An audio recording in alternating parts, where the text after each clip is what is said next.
Dans le prochain épisode de Demain nous appartient. Tandis que la police remonte la piste du trafic de drogue, Sophia découvre qu'elle est dans la même classe que sa pire ennemie. Bart et Louise cèdent quant à eux face à Vanessa. Attention, les paragraphes qui suivent contiennent des spoilers sur l'épisode de Demain nous appartient diffusé lundi soir sur TF1. Si vous ne voulez rien savoir, ne lisez pas ce qui suit. Lundi 13 septembre dans Demain nous appartient. La police remonte la piste du trafic de drogue au lycée. Martin informe Chloé que Clément a été exclu de son ancien établissement parce qu'il vendait du cannabis. Bien que ce soit le genre d'information figurant sur le dossier scolaire d'un élève, Chloé n'en a pourtant pas eu connaissance.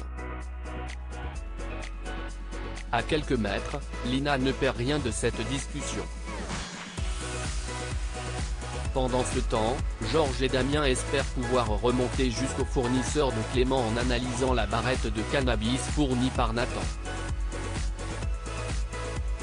Chaque vendeur ayant sa petite recette, les policiers sauront où chercher une fois que les résultats seront tombés. De son côté, Martin interroge Laetitia au sujet des trafics de drogue dans lesquels Clément était impliqué. Si elle était au courant de celui d'Agde, elle ne savait pas en revanche qu'il avait recommencé à dealer. Comme elle a dû abandonner son travail pour un mi-temps afin de s'occuper de son fils, Laetitia s'imagine qu'il a voulu gagner de l'argent pour se faire plaisir et ainsi penser à autre chose que sa maladie. En parallèle, Chloé convoque Irène. Cette dernière ayant falsifié le dossier de Clément pour qu'il puisse intégrer Agnès Varda, la proviseure est dans l'obligation d'en référer au rectorat. Malgré tout, Irène se moque de ses menaces.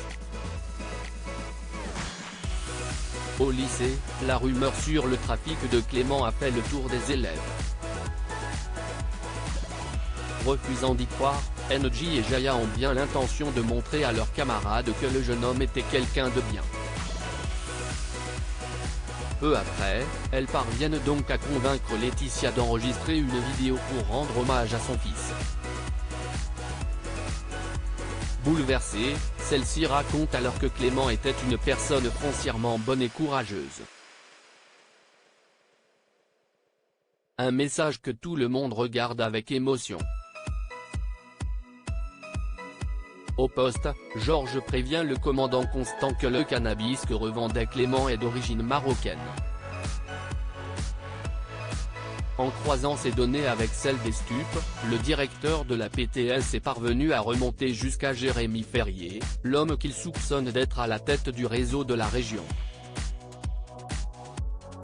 Sans attendre, la police l'interpelle et l'embarque au commissariat. En fin d'après-midi, Laetitia prend l'air sur le balcon d'Irène et regarde le vide fixement. Jaya, qui la voit faire, se précipite et la supplie de ne pas sauter. Sophia découvre qu'elle est dans la même classe que elle, sa pire ennemie. C'est la rentrée pour Sophia.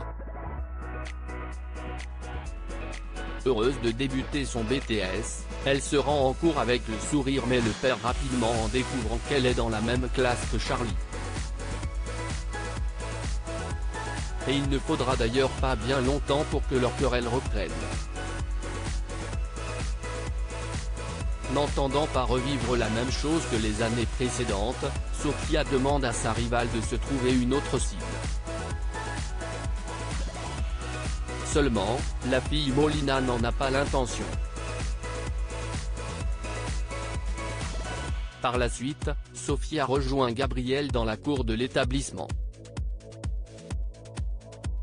Dans la mesure où Charlie lui a ouvertement déclaré la guerre, Sophia sait qu'elle va vivre l'enfer toute l'année mais Gabriel lui assure du contraire.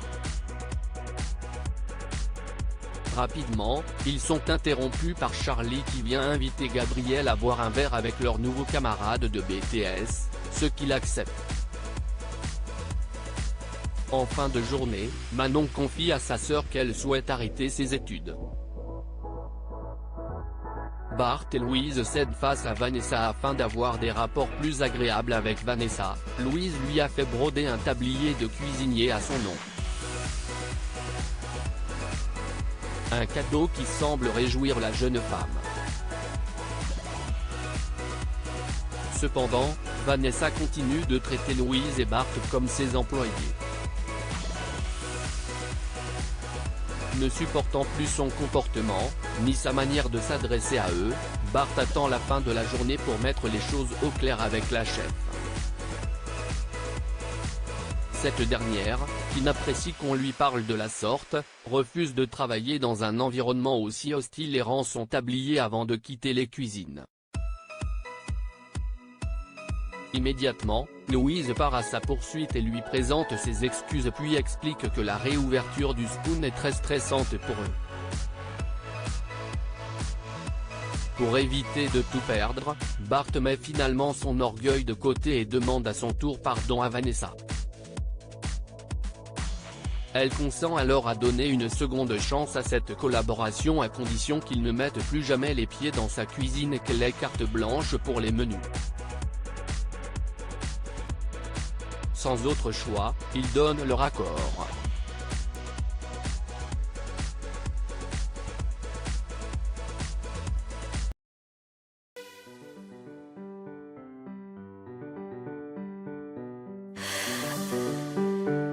나